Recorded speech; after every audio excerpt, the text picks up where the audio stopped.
Have you ever wondered what would happen if a mortal dared to deceive the gods? In ancient times there lived a king named Lycaon, ruler of Arcadia, known for his cruelty and impiety.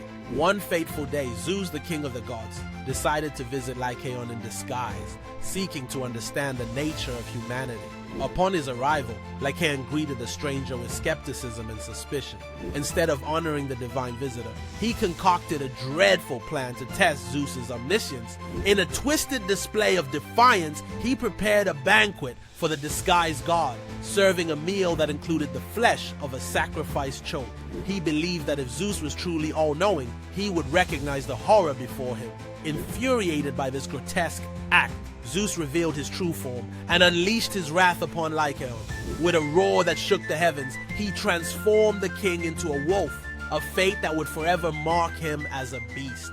Thus, Lycaon's tale serves as a stark reminder of the consequences of hubris and the dangers of defying divine will, etching his name into the annals of mythology as a cautionary example for generations to come.